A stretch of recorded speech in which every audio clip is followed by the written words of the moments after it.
पूरे मुल्क में जो लोग सोशल एक्टिविस्ट हैं या जो एडवोकेसी करते हैं, लोगों के राइट्स और हकूक़ की हिफाजत करने वाले अफराद और तंजीमें हैं, जो हुकूमत और सरकार की तरफ से ज्यादतियां होती हैं लोगों पर, उनको उठाते हैं, या मीडिया के वो साथी जो मीडिया में जो कुछ चीजें चल रही हैं उसको फैक्ट चेक करके एक्सपोज करते हैं, हुकूमत की गलत इकदामात और गलत जो एक्शंस हैं उनके खिलाफ आवाज उठाते हैं, लोगों को सामने लाते हैं। ऐसे लोगों के खिलाफ हैरेसमेंट और उनको परेशान करना और उनको डराना, धमकाना और पुलिस को इस्तेमाल करके और उनके जरिए से अपना एक पॉलिटिकल एजेंडा आगे बढ़ाना, ये बराबर हम देख रहे हैं। हमने इस प्रेस नोट में खासतौर से भी जो ताजा दो हमारे साथी हैं, वासिक नदीम और जुबैर, उनके बारे में आप भी जानते हैं। वासिक नदीम तो हमारे संगठन के असिस्टेंट सेक्रेटरी हैं जमात इस्लामी हिंद के, और एक सिविल लिबर्टीज और ह्यूमन राइट प्रोटेक्शन का जो हमारा ऑर्गेनाइजेशन है, association for protection of civil rights, APCR, उसके वो सेक्रेटरी हैं, नेशनल सेक्रेटरी। और जुबैर जो है वो फैक्ट चेकर हैं, मीडिया में काम करते हैं और उन चीजों को लाते हैं जो ज्यादती और की वाकयात हैं। लंबी है फहरिस्त, लेकिन हमने ये दो नामों को इसलिए यहाँ पे प्रेस नोट में मेंशन किया है, लेकिन एक बहुत लंबी फहरिस्त है और आज से नहीं बल्कि बहुत पिछले काफी वक्त से ये हरासमेंट की जो कोशिशें हो रही हैं और उसके लिए पुलिस का जो इस्तेमाल किया जा रहा है, और कहीं कहीं आप देख रहे हैं कि IT का और ED का और दूसरे चीजों का भी इस्तेमाल किया जा रहा है।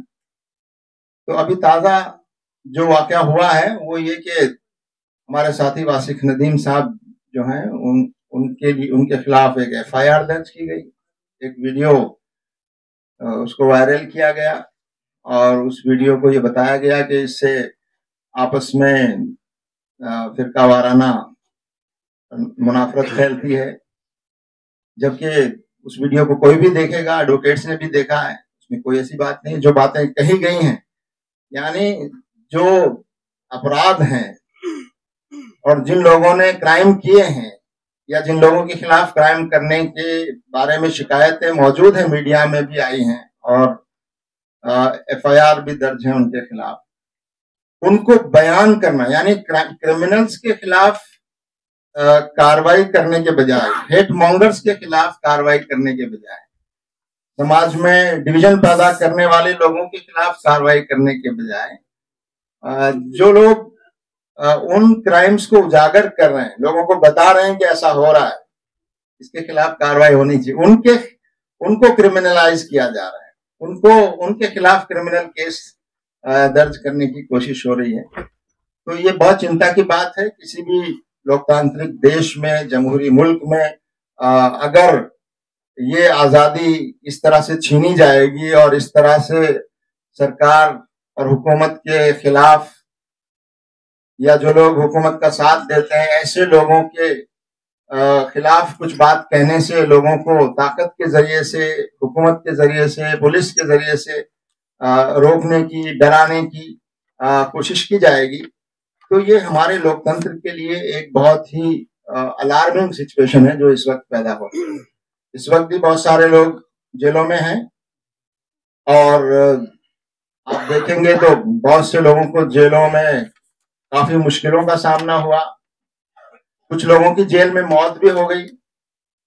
कुछ लोगों की मौत जेल से बाहर आने के बाद हुई, जिसके बारे में कहा जाता है कि जेल में उनके साथ जो कुछ हुआ उसकी वजह से उनकी मौत हुई। तो ये सिचुएशन हमारे देश के लिए बहुत ही चिंताजनक है कि जो लोग लोगों के अधिकारों की रक्षा करने के लिए काम करते हैं, समाज में नफरत फैलाने वालों को एक्सपोज करते हैं या उसको रोकने की कोशिश करते हैं, या बुलडोजिंग जो गलत तरीके से हो रही है उसके लिए वो आवाज उठाते हैं या लीगल कार्रवाई करते हैं, या जो पीड़ित लोग हैं, ऑपरेस्ड हैं, जिनके खिलाफ ज्यादतियां हुई हैं, उनको लीगल सपोर्ट करने की जो लोग कोशिशें कर रहे हैं, उनको इस तरह से परेशान करना, डराना और ये मैसेज देना कि आप ये सब चीजें ना कीजिए, हुकूमत के खिलाफ कोई चीज न लाइए। तो ये आप मीडिया के माध्यम से हम ये बात कहना चाहते हैं कि ये जो चीजें बढ़ रही हैं तेजी से, ये हमारे देश के लिए बहुत ही चिंता की बात है। ये हमारी डेमोक्रेसी को कमजोर करने वाली चीजें हैं। और आप देखते हैं कि उसके लिए पुलिस का जो इस्तेमाल है वो गलत तरीके से किया जा रहा है और प्रोसीजर्स को भी फॉलो नहीं किया जाता। और यहाँ एफआईआर दर्ज होती है और चंद घंटों में पुलिस बैंगलोर पहुंच जाती है और वासिक नदीम साहब के भाई के घर पर जाकर उनको गिरफ्तार करने की कोशिश करती है। तो ये सब चीजें, चूंकि ये तो जागरूक लोग और उनके साथ वकील हैं और सारी चीजें उन्होंने ठीक से की हैं, अदालत में मामला है और अदालत ने बाकायदा हमने जवाब पेश किया है। 11 तारीख तक को कोर्ट ने प्रोटेक्शन दिया है कि उनको अरेस्ट नहीं किया जाएगा और सारी चीजें हुई हैं। इंशाल्लाह हम अदालती कार्रवाई में, उनके पास कोई ऐसी चीज नहीं है, लेकिन आप देख रहे हैं कि एक फासिस्ट तरीका है डराने धमकाने का। ये हुकूमत और सरकार के खिलाफ जो भी बोलता है या जो भी कार्रवाई करता है या जो भी पीड़ितों की मदद करता है या हुकूमत की कमजोरियां जो उजागर करता है, ऐसे लोगों के खिलाफ जो कार्रवाइयां देश में हो रही हैं वो बहुत चिंताजनक है और इसको रोका जाना चाहिए। और आप मीडिया के साथियों से भी हमारी गुजारिश है कि इसके खिलाफ आप आवाज उठाएं। देश भर में आवाजें उठ भी रही हैं, सिविल सोसाइटी ग्रुप्स हैं और दूसरे लोग हैं, वो बाकायदा आवाज उठा रहे हैं।